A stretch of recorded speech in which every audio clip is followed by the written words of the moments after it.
Hi everyone. तो आइए start करते हैं एक नया चैप्टर जिसका नाम है टैक्स इनवॉइस। जैसे आप भी कोई सामान खरीद कर लाते हो या आप सामान कोई सेल आउट करते हो तो आपको एक इनवॉइस रेज करना पड़ता है। अगर आप खरीद रहे हो तो आपको इनवॉइस मिलता है, अगर आप सामान बेच रहे हो तो आपको इनवॉइस बनाना पड़ता है। तो बेसिकली जब मैं आपको इंट्रोडक्शन बता रहा था तो मैंने बताया था कि एक तो कॉन्सेप्ट होता है टाइम ऑफ सप्लाई का, कि कब मानी जाएगी सेल हो गई सेल हो गई सेल हो गई, लगाओ जीएसटी लगाओ जीएसटी लगाओ जीएसटी।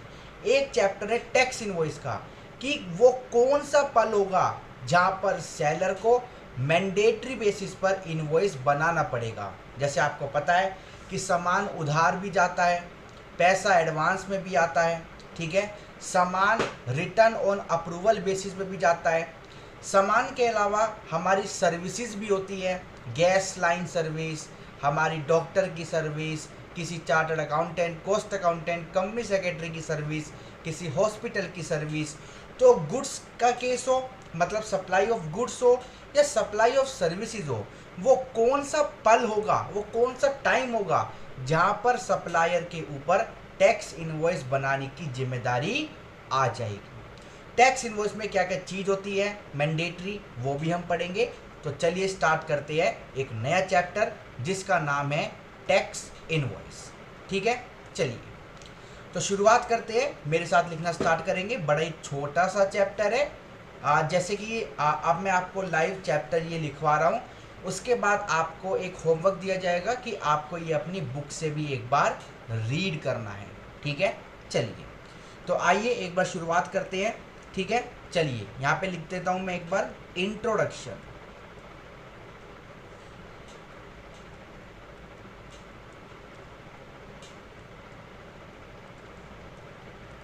आइए इंट्रोडक्शन, ठीक है। चलते हैं पॉइंट नंबर फर्स्ट की तरफ। लिखेंगे इट मीन्स, इट मीन्स, या फिर इट की जगह अगर आपको, चलो इट ही रहने दो, इट की जगह अगर आपको लिखना है टैक्स इनवॉइस मीन्स तो वो भी लिख सकते हो आप। वैसे यही बेटर है, इट हटा हटा देता हूँ क्योंकि पहले पॉइंट में इट अच्छा नहीं लग रहा। लिखेंगे tax invoice, tax invoice means, tax invoice, tax invoice का मतलब होता है टैक्स इनवॉइस है, हाँ जी, as prescribed,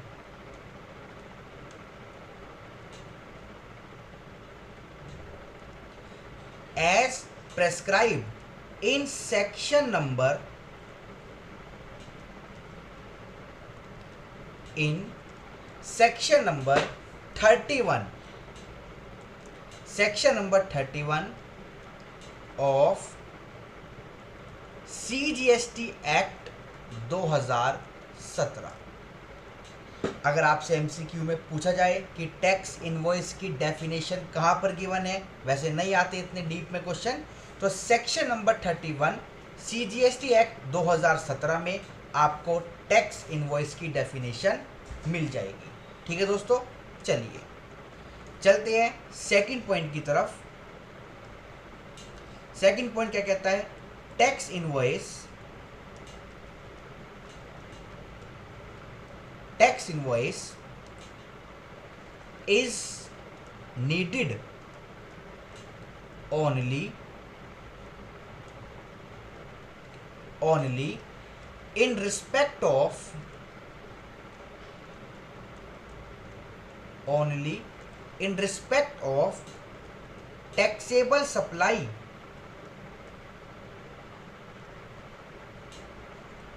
taxable supply and in case of normal registered person, normal registered person under GST.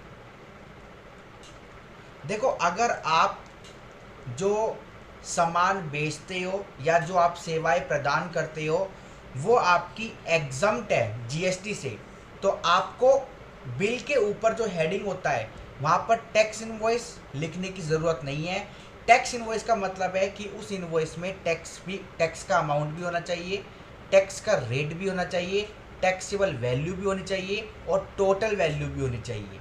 But जो सामान एग्जम्प्ट है उसमें ये सारी चीज़ें नहीं होती है, तो वहाँ पर बिल ऑफ सप्लाई इशू होती है, ना कि टैक्स इनवॉइस। ठीक है, और रजिस्टर्ड पार्टी ही टैक्स इनवॉइस इशू करती है। चलिए लिखेंगे पॉइंट नंबर 3। पॉइंट नंबर 3 क्या कहता है? एग्जम्प्टेड डीलर्स, मतलब जो जीएसटी से एग्जम्प्ट है, एंड कंपोजिशन डीलर,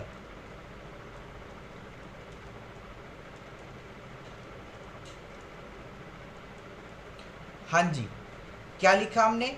एक तो ऐसे डीलर जो जीएसटी से आपके एग्जम्प्ट है, और एक ऐसे डीलर जो कंपोजिशन स्कीम में है, जो टर्नओवर का कुछ परसेंट सीधा टैक्स लायबिलिटी के रूप में सरकार को पे कर देते हैं। आर यूज, ये लोग क्या यूज करते हैं? Bill of supply, bill of supply instead of tax invoice. बच्चों, ये लोग बिल ऑफ सप्लाई का इस्तेमाल करते हैं इंस्टेड ऑफ टैक्स इनवॉइस। ठीक है, जैसे कि अभी मैं ऊपर वाले पॉइंट में आपको बता रहा था। लिखेंगे पॉइंट नंबर 4। पॉइंट नंबर 4 क्या कहता है? No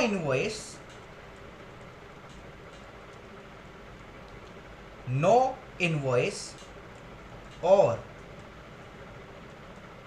bill of supply, bill of supply is required. आपको ना तो बिल बनाने की ज़रूरत है, ना बिल ऑफ सप्लाई बनाने की ज़रूरत है। क्यों?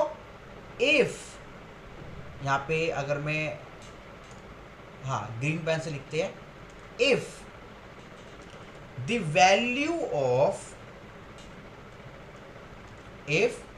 वैल्यू ऑफ सप्लाई, जो भी मतलब सेल वैल्यू है, इज लेस देन ₹200। अगर 200 से कम का सामान बेच रहे हो, 200 से कम का, अगर 200 का बेच रहे हो तो बिल भी बनाना पड़ेगा और बिल ऑफ सप्लाई भी इशू करनी पड़ेगी, जो भी आपके ऊपर इम्प्लीमेंट है, जो भी आपके ऊपर एप्लीकेबल है। ठीक है, बट अगर 200 से कम का सामान बेच रहे हो तो कोई भी बिल बनाने की ज़रूरत नहीं है। तो फिर क्या होगा? आप इकट्ठा बिल बना सकते हो शाम को अपने घर पे आके। जैसे कुछ लोग रिटेल में होते हैं, किसी की परचून की दुकान है, किसी की दवाई की दुकान है, तो वो लोग ऐसे छोटे छोटे बिल कैसे बनाएंगे? तो अगर एक कस्टमर 200 से कम का सामान ले रहा है तो बिल मत बनाओ, उससे ज़्यादा का ले रहा है या 200 का ले रहा है तो बिल बनाओ। कानून तो यही कहता है कि बिल बनाओ। ठीक है, इस पर क्वेश्चन आ सकता है एग्जाम में, क्योंकि यहाँ पर अमाउंट इन्वॉल्व है, इसीलिए ध्यान देना। चलिए चलते हैं दोस्तों पॉइंट नंबर 5 पर। पॉइंट नंबर 5 क्या कहता है? लिखेंगे tax invoice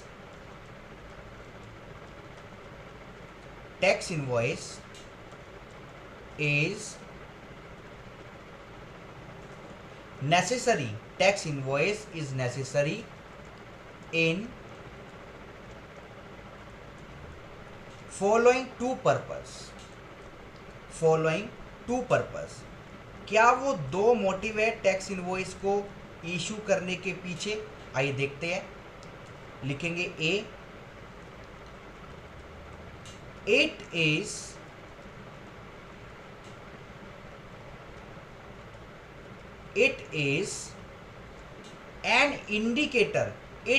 N indicator of time of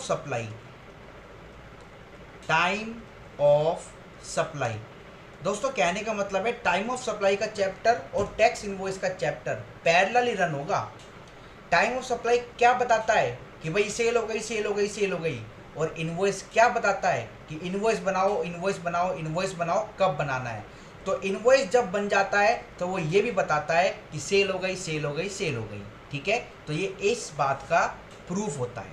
ठीक है, दूसरा क्या पर्पज है टैक्स इनवॉइस का? बी,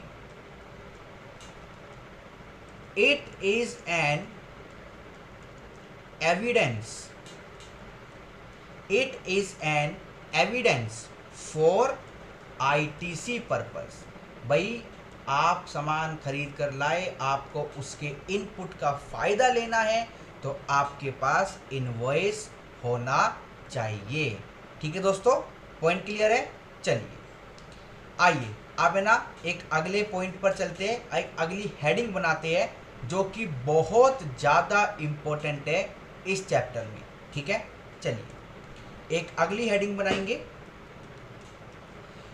कि वो क्या समय होगा जब आपके ऊपर या सप्लायर के ऊपर बिल बनाने की लायबिलिटी, बिल बनाने की जिम्मेदारी आ पड़ेगी।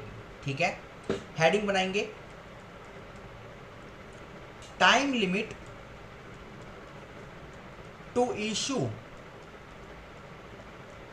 Time limit to issue tax invoice,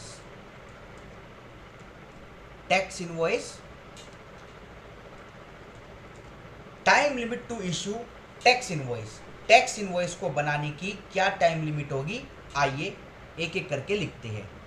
सबसे पहला point, in case of goods, अगर आप गुड्स के व्यापारी हो, इन केस ऑफ गुड्स, अगर आप गुड्स के व्यापारी हो, ठीक है, देन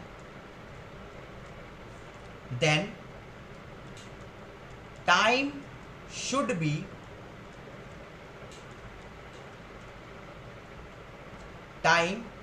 बी बिफोर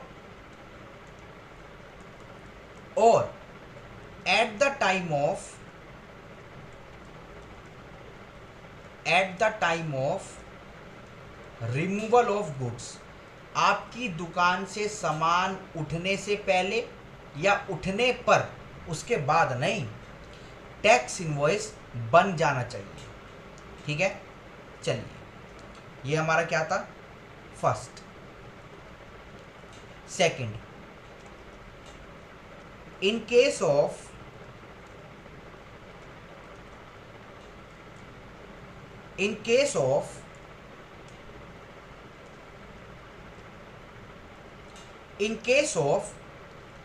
सर्विसेज,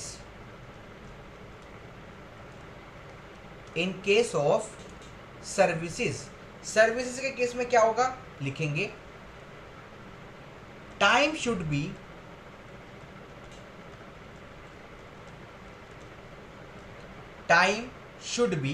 आपको पता है ना टाइम कौन सा? यहां पर बिल बनाने का टाइम शुड बी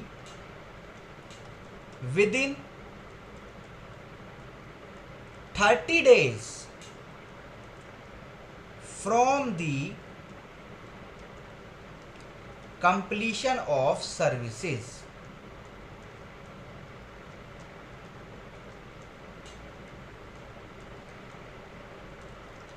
डॉक्टर ने आपके घर विजिट करी, या डॉक्टर तो चलो एग्जाम्प्ट होते हैं, कोई भी ऐसा सर्विस सेक्टर जो आपको सर्विस दे चुका है, सर्विस पूरी हो चुकी है, या तो तभी बना दो, अगर तभी भी नहीं बनाना तो 30 दिन के अंदर बना देना, from the completion of services. ठीक है दोस्तों, चलिए अब लिखेंगे पॉइंट नंबर 3। पॉइंट नंबर 3 क्या कहता है? In case of services of banking, NBFC and insurance, अगर ये सारी सेवाएं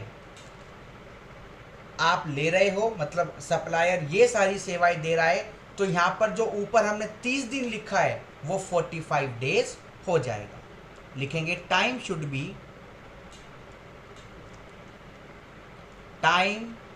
B within 45 days, within 45 days, 45 दिन, from the completion of services, from the completion of services. दोस्तों आपको रूल ये छोटे छोटे नजर आ रहे होंगे, बट ये बड़े इंपॉर्टेंट रूल है, ठीक है। चलिए चलते हैं अगले रूल पर। रूल नंबर 4, रूल नंबर 4 क्या कहता है? इन केस ऑफ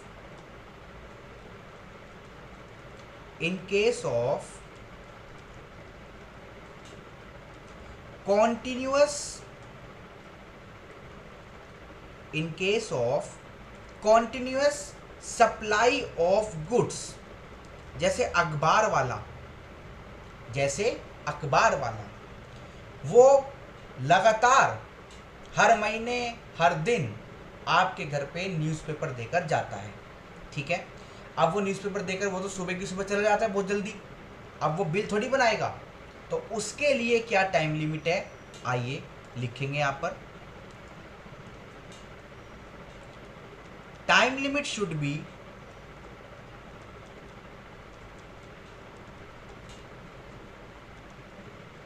या फिर शुड वर्ड का यूज नहीं करते, शैल वर्ड का यूज करते हैं।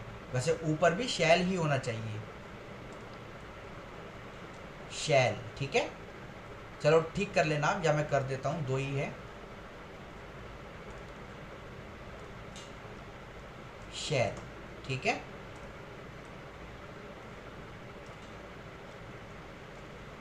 चलिए, टाइम लिमिट शैल बी। अब इस केस में क्या होगा? कॉन्टिन्यूअस सप्लाई ऑफ गुड्स के केस में क्या होगा? लिखेंगे टाइम शुड बी बिफोर और at the time of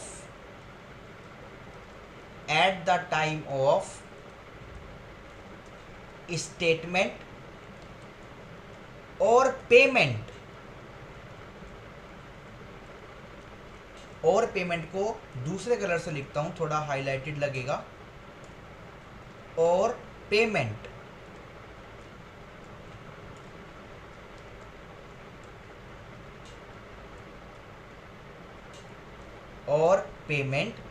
which ever is earlier.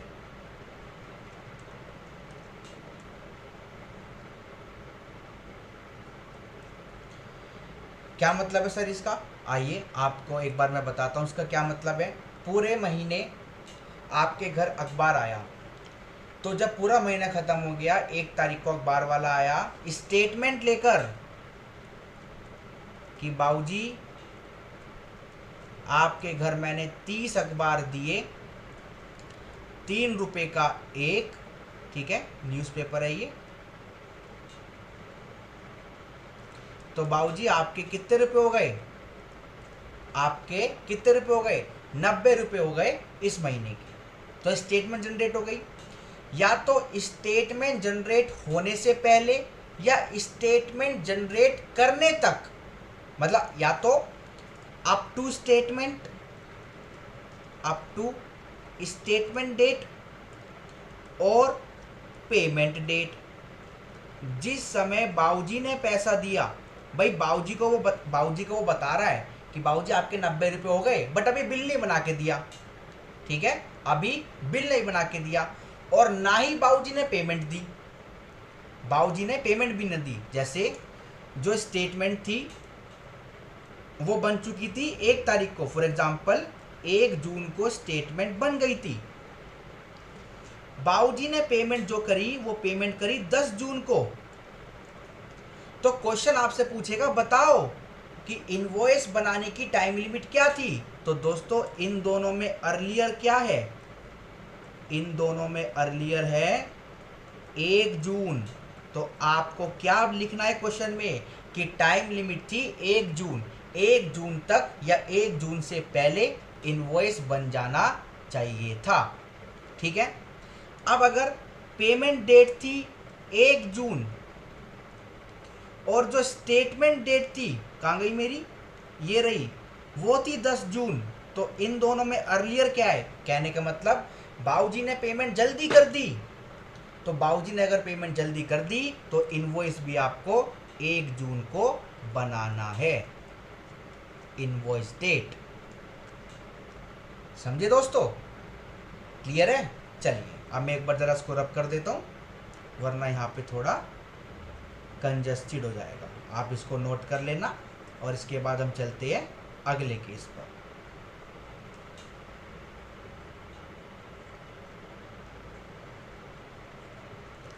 चलिए चले आइए अब हम चलते हैं दोस्तों आपका केस नंबर 5। केस नंबर 5 क्या कहता है, लिखेंगे इन केस ऑफ, ये भी बड़ा इंपॉर्टेंट है, in case of continuous supply of services, जैसे बिजली, जैसे पानी, जैसे फोन का बिल, जैसे गैस, कोई भी ऐसी सेवाएं, आपका नाई वाला मतलब आपका सलून वाला जो आपके यहाँ कॉन्टिन्यूसली आता रहता है, आपकी काम वाली अगर वो रजिस्टर्ड है तो ठीक है, ये सारे क्या है आपके continuous supply of services. In case of continuous supply of services. तो दोस्तों यहाँ पे ना आपके 3 केस बनेंगे। केस नंबर 1, केस नंबर 1 क्या कहता है, लिखेंगे if the due date, if the due date is available. काम वाली आपके घर आई, उसने बोल दिया देखो 2 तारीख को पेमेंट चाहिए, ड्यू डेट बता दी, तो फिर क्या होगा, तो फिर क्या होगा, लिखेंगे इनवॉइस शुड बी इशूड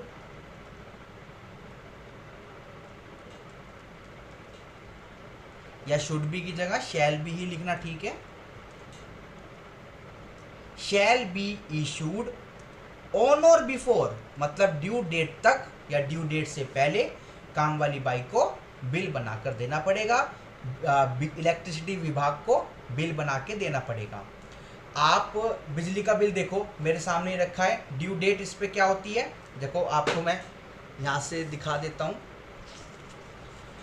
इसकी ड्यू डेट है 12 जून और ये मेरे पास अभी आ गया, आज का ड्यू डेट है आपकी 9 जून। तो मतलब ये तो 3-4 दिन पहले आया रखा था, तो इसीलिए ड्यू डेट अगर पता है तो ड्यू डेट से पहले पहले इनवॉइस बन जाना चाहिए। शैल बी इशूड ऑन और बिफोर ड्यू डेट। ये बहुत गोल्डन रूल है, एग्जाम में जब क्वेश्चन आता है बड़ा सा बड़ा तो ये छोटे छोटे रूल ही आपके काम आते हैं, ठीक है। आइए केस नंबर 2 की तरफ चलते हैं। केस नंबर 2 क्या है, if due date is not available, if due date is not available, तो फिर क्या होगा, इनवॉइस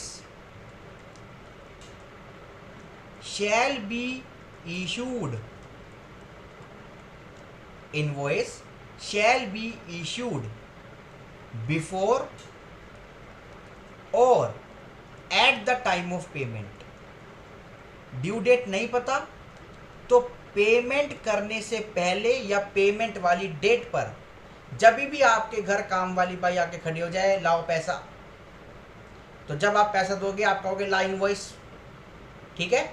तो अगर ड्यू डेट नहीं पता तो पेमेंट से पहले या पेमेंट की तारीख तक आपको क्या कर देना है, मतलब up to the date of payment invoice generate करना पड़ेगा, ठीक है। चलिए चलते हैं केस नंबर 3 पर। केस नंबर 3 क्या कहता है, आइए लिखेंगे if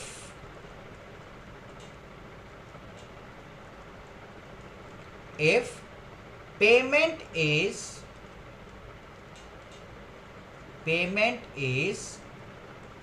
proportionate,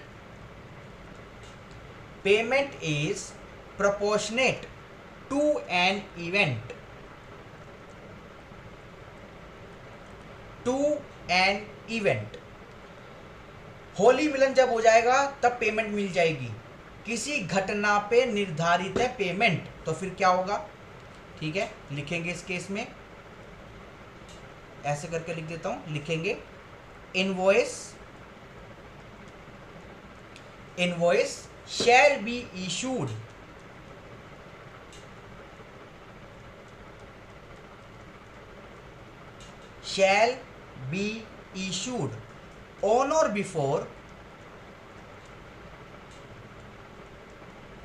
on or before completion of such event,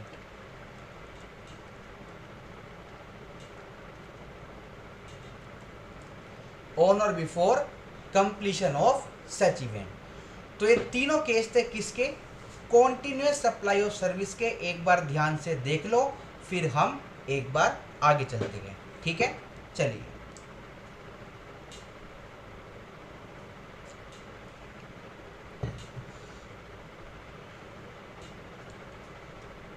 हाँ जी दोस्तों, तो ये था हमारा 5th point. In case of continuous supply of service हम क्या देख रहे हैं कि टाइम लिमिट क्या है टैक्स इनवॉइस को इशू करने की। आइए चलते हैं पॉइंट नंबर 6 पर। यह आपका मेन पॉइंट है, पॉइंट नंबर 6। लिखेंगे इन केस ऑफ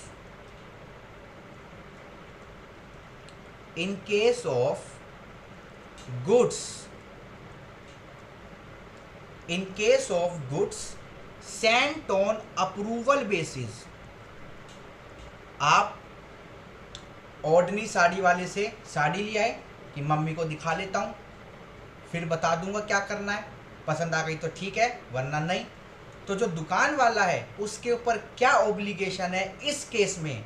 बड़ा इंटरेस्टिंग केस है। आइए लिखेंगे in case of goods Saint on approval basis. ठीक है, यहां पे लिखेंगे एरो बना के इनवॉइस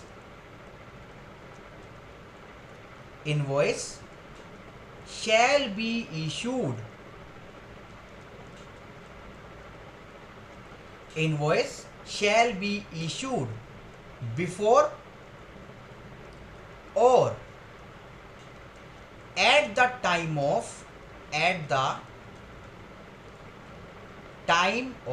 confirmation। जब आपने बता दिया दुकान वाले को हाँ साड़ी पसंद आ गई, तो तुरंत क्या करेगा? बिल बनाएगा।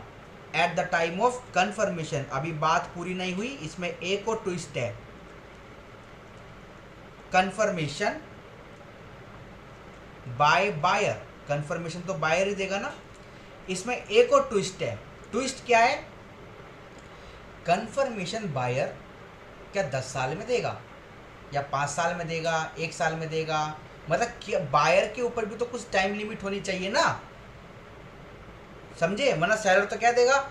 जैसे सेलर के पास 1 करोड़ की परचेज है और सेलर की दुकान में स्टॉक ही नहीं है, स्टॉक है 10 लाख का, जीएसटी वाले कह रहे 90 लाख का स्टॉक कहाँ है?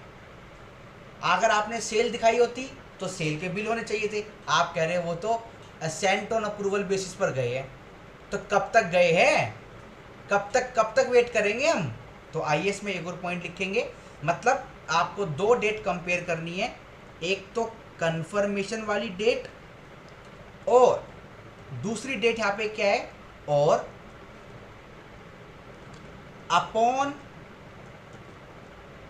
एक्सपायरी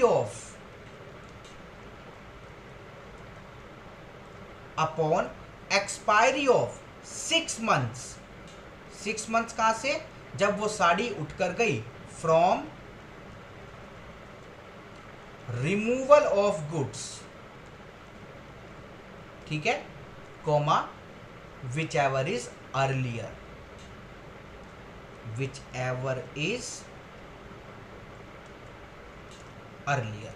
तो आपको ये डेट 1 और यहाँ पे ये डेट टू, जब 6 महीने ख़त्म हो जाएंगे, इन दोनों में से जो भी डेट पहले आ जाए, कंफर्मेशन अगर आई 1 साल बाद, तो हम तो 6 महीने बाद ही सेलर को बोलेंगे तूने बिल क्यों नहीं बनाया।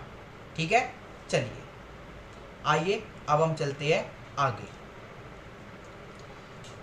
हाँ जी, ये आपका कौन सा था, केस नंबर आपका था ये 6, मतलब 6 पॉइंट था किसका, टाइम ऑफ इनवॉइस का, मेन पॉइंट था। अब हम चलते हैं आगे 7th, ये आपका लास्ट है। मैं ज़रा यहाँ से ये डिलीट कर देता हूँ, थोड़ा यहाँ से कंफ्यूजन हो रहा है 1 2 3 में। चलिए 7th, ये आपका क्या है दोस्तों, लास्ट। ठीक है, इन केस ऑफ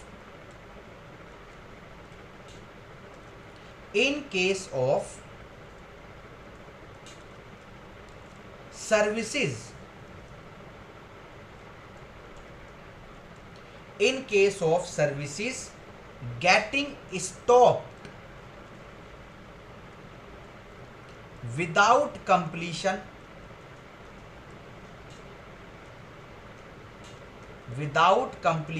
आपके घर कोई गाना गाने आया सिंगर, कोई खाना बनाने वाली आई, उसने अपनी पूरी सेवाएं दिए बगैर बीच में ही काम छोड़ दिया, तो जब बीच में उसने हाथ धोए किचन में जाकर आपसे पैसे मांगने लगी, तो उसको तभी इनवॉइस भी देना पड़ेगा।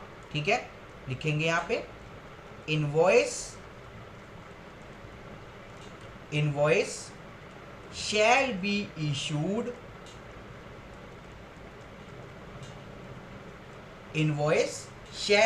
इशूड, अपॉन सच स्टॉपेज, जब वो काम खत्म हुआ। ठीक है दोस्तों, पॉइंट क्लियर है। चलिए, तो इसी के साथ ये वाला टॉपिक आपका ख़त्म होता है। मैं यहाँ पे एक लाइन ड्रॉ कर देता हूँ। हमने क्या देखा इस टॉपिक में, देखो क्वेश्चन आएगा प्रैक्टिकल यहीं से आएगा, ये टाइम लिमिट आपको पता होनी चाहिए। ये टॉपिक हमने स्टार्ट किया था कि क्या टाइम लिमिट होती है एक टैक्स इनवॉइस को इशू करने के लिए। ऑलराइट, चलिए पॉइंट क्लियर है। तो आई होप आपको ये टाइम लिमिट अच्छे से याद हो गई होगी। नहीं हुई तो मैं इस लेक्चर को यहीं रोक देता हूँ, क्योंकि आपको मैं होमवर्क दे रहा हूँ। इनको अच्छे से कहीं चार्ट बना लो, कहीं टिप्स पर लिख लो, ये आपके बिल्कुल पकड़ में होनी चाहिए, बिल्कुल दिल में होनी चाहिए। ठीक है, तो चलिए मैं इस लेक्चर को यहीं पे रोकता हूँ। आगे मैं अगले लेक्चर में जाऊँगा, तब तक के लिए आप इसको प्लीज़ रिवाइज करें। ठीक है, चलिए, thank you so much, bye bye.